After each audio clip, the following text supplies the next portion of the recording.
The sorceress, Helen Mirren, once a part of a coven of witches, was not content with the pact they all gave their souls to. Betraying her order, she's now taken the energy of her soul and has begun the ritual to open a portal to the realm of chaos. With her friends and beasts beside her, success seems so simple, but this may not be the case when a strolling band of Orruks stumbles upon some flesh sacks to kill. Age of Sigmar Warcry. The sorceress versus the Ironjawz.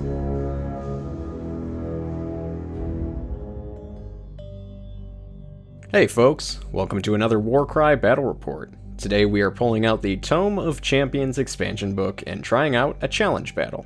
All the rules for this battle are on page 73 of the book, but if you don't have this tome, I will go through a basic rundown of how to set up this match. So, without further ado, let's introduce the armies and go through the battle plan. For the challenger, in this case the Ironjawz, in the hammer we have the Weird Knob Shaman and an Ardboy with a pair of choppas. In the shield we have our Ardboy boss leader and a pair of Ardboy pals to back him up. And lastly, in the dagger, we have another Ardboy and a brute with some choppas as well. Now, for the sorceress and her chaotic companions. In the hammer squad, we have a pair of raging Raptorixes. In the shield, we have the Ogroid Myrmidon, the sorceress herself, and another trusty Raptorix. And finally, in the dagger, we have another set of fighting chickens. Now onto the cards. For the terrain, we flip over a pretty open battlefield. Some barriers are around, but overall these fighters should be able to move around freely. Here it is, all set up on the table. For the deployment card, we turn over Unseen Blade. Seems that the two shield squads will face off to start the game, and the reinforcements will join shortly after. Off camera, the sorceress's warband has rolled and has chosen the red deployment, while the Ironjawz will have the blue. For the victory card, we refer to the battle plan for this matchup and pull out the ritual. For this victory condition, the sorceress's warband is going to be the defender and set up the Soul Stone objective right in the center of this Storm Vault terrain. If the Ironjawz models start to surround and occupy the objective, they can slow down the number of victory points the defender gains. By the end of battle round 4, if the sorceress does not gain 13 or more victory points, victory goes to the Ironjawz. And finally, for the twist card, we also are forced to choose Foreboding Location. This means valued abilities this match will have a slight decrease in their power. The Soul Stone's ritual seems to be zapping power from those nearby. With the rules out of the way, we will begin setting up the shield squads. Can the Ironjawz almost unknowingly stop the Soul Stone from opening a portal to the Realm of Chaos? Or will the sorceress be successful in her quest? Let's start off with some turn 1 initiative. The Ironjawz start things off with a double and a handful of singles. For the sorceress and her chaotic beasts, they get a pair of doubles and a couple singles. For each warband, they will hang on to their wild dice this round. So with that, we begin the game with the Ardboy boss, who will use the double 1 for the rush ability and get right up next to the Soul Stone. The goal is to slow down the victory point progression here for the chaotic beasts. Now we move on over to Daddy here. He will take his 5-inch movement and get in spear range of the Ardboy and then stab in with all of his might. Hitting on 3s here, and the beast deals in just, a casual 12 damage. Probably should have not got that close. We now move things over to an Ardboy who will just take his short stubby legs and move his full 6 inches forward, closer to the action, and then pass his turn over. Our sorceress is next, and she will move up onto the platform closer to the Soul Stone and fire an arcane blast at the Ardboy boss. Hitting on 5s here, and manages an amazing roll dealing 9 damage to the Orruk.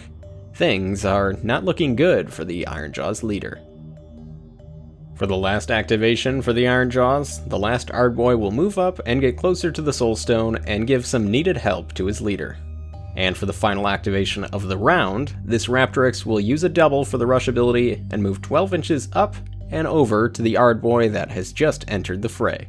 This will then end battle round 1. So with that, the sorceress will roll to see how many ritual points they get this round, but she must -1 to the roll because the Ironjawz have fighters within 3 inches of the objective. And the sorceress, well, she rolls a 6. So, 5 ritual points are granted to the chaotic beasts.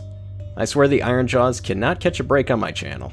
Anyways, let's move on to some turn 2 initiative. We start off with the Orruks. They roll up 6d6 and get a couple doubles and a pair of singles. For the sorceress, she gets a handful of singles and 1 set of doubles. They have the initiative and will use all their unspent wild dice to make a triple and a double. For the Jaws, they will make a triple and a single to impose a roll-off. And after the roll, it looks like the chaotic beasts are going first again. But before that, we must set up all of our reinforcements on the battlefield. On the bright side for the Ironjawz is that they have members not too far from the objective, but they have little stumpy legs. We shall see if they can make it there in time. We start the round with the sorceress, who will attempt to take down the Ironjawz leader with some arcane blasts. Hitting on 5s, the first blast of magic misses, and the same happens on the second attack. Though she is out of gas here, she will use the triple for the Inspiring Presence ability and cause her pal, the Ogroid Myrmidon, to go next. And it turns out, he is pretty badass. The Myrmidon will take his turn attacking into the leader as well. His first strike hits on 3s and barely does enough damage to finish him off. Next, the demon will use his movement to hop off the platform and try and get into a better position to stop the reinforcements from approaching. Finally, the Ironjawz get a go here. The angry Ardboy here will reach up and slam down into the Raptorix right in front of him. Hitting on 4s here, with both of his attacks, slashes in 5 total damage on the first and 6 on the second. The chicken is still standing, but one more strike may take it down. Over to the beasts. Our Raptorix will activate and just double move up and over, closer towards the sorceress. This chicken is planning to move closer to the Ironjawz fighters to slow them down even further. This will then end its activation. Next is the Weird Knob Shaman. This Orruk will use the rush ability to give her a slight movement boost and move up and over this deadly terrain. We will also see if she suffers impact damage, and on a 2 does not. Also, just trust me on the movement here. The terrain and the base make it a little difficult to pull this out with the flimsy ruler. Everything was pre-measured. Anyways, after this, the turn moves over to an orange bird who will use the rush ability to get on the other side of these spikes, partially blocking a movement path from the Ardboy behind it. This will then end the turn for the chaotic beasts. That nearby Ardboy will go next, but he seems to have enough room to copy his shaman guide. He will also move up and over the deadly terrain, also not poking himself along the way, and end his turn that much closer to the Soulstone objective. Then this moves things over to a Raptorix. This blue bird will simply move up and get onto the platform closer to his Hammer Squad pal, and then pass his turn over. The Ardboy hiding behind the shaman has not yet activated, and will move those stumps of his up the terrain and over to the combat range of the sorceress. No attacks can be made this round, but I'm sure they will happen in the next. For the chaotic beasts, we move things over to a Raptorix in the combat range of this Ardboy. The bird will claw and pierce into the Orruk, hitting on 4s with 2 attacks, and deals in a whopping 10 damage. That was really well done. We move the turn over to the lone brute, who will move up to the Myrmidon and use the charge ability. This will get him right into close combat range of this devil, and he will attack in. Hitting on 5s, and the brute slashes in 4 damage into the beast. A lot more slashes to go to take down this model. The final activation for the sorceress's warband goes to an orange Raptorix, who will simply double move up to get closer to all that hot action. And then this bird will pass its turn over to the Ironjawz last activation. This Ardboy will go and try and get as close as he can to the Soulstone, but with a 6-inch double move, he does not move that far. After this, we end Battle Round 2. Now, let's not forget to roll our ritual points. The sorceress currently has 5 points, and since there are 2 enemies within range of the objective, this d6 die roll is reduced by 1. We roll the die and get another 6. Wow. Well, so we add another 5 points to the sorceress's total, bringing her warband up to 10 points. She only needs 3 more to claim victory. With that, let us move on to some turn 3 initiative. The Ironjawz start out per usual, and they end up rolling a double and 4 singles. Now over to the sorceress, and she rolls up a quad and 2 singles. The Ironjawz have the initiative and will make another double, while the sorceress and her crew will make a double as well. So with that out of the way, we start things off with the Brute. This guy will use the double ability, Duff Up the Big Thing. This brings all of his attacks to 6 each, and a strength of 6 as well. So the carnage begins. Hitting on 3s now, the Brute deals 10 damage on the first attack, and then another 8 on the second. Unfortunately for the Orruks, this does not take down the demon, but a good turn nonetheless. This Raptorix is next, and there is a heavily damaged Ardboy in front of it. The bird will use the Onslaught ability and then attack into the Orruk. This orange chicken hits on 4s here, and deals 4 damage on the first attack, so very close, and the second attack finishes off the Ardboy dealing 6 total damage. Good thing the bird used the Onslaught ability here. For the Ironjawz, the Weird Knob will move up with just enough room to settle on the terrain here, and fire a shot down at the Myrmidon. Hitting on 5s, purple fire flies towards the demon, and the shaman flings 6 damage into the beast. A Raptorix will now go and be super cheeky, fly down to this Ardboy and prevent him from moving up closer to the Soulstone. And of course, it will then attack in. With 2 attacks hitting on 4s here, the Ardboy just takes 2 points of damage. This activation ends and an Ardboy will go. Being too far from the Soulstone, he will attempt to take down the Myrmidon. He will move once, and then use the charge ability to get right next to the beast.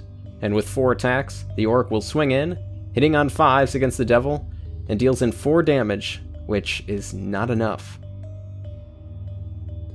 The Ogroid Myrmidon is next, and he is not happy. He will use the Arcane Fury ability, ramping his critical hits up to 12 total damage. He will then attack into the Brute directly in front of him. Hitting on 4s, the first attack whiffs, but the second attack deals an immodest 16 damage. Ouch. Next is an Ardboy who will take his mace and blade into the sorceress herself. Hitting on 4s here with 2 attacks, the sorceress takes a whopping, 2 damage. I don't think the Orruks here are doing that well. Onto a Raptorix now, and it will fly up and over to the Soulstone, getting into base contact with the Ardboy that just attacked its leader, and then end its turn there. The final activation for the Ironjawz is another Ardboy who will attack twice into the blue Raptorix, hitting on 4s here and deals in 6 damage into the bird, taking it down to half health. Speaking of blue birds, the other Raptorix will move and turn into combat with the Ardboy and attack in. On 4s once again, and the bird deals a total of 5 damage.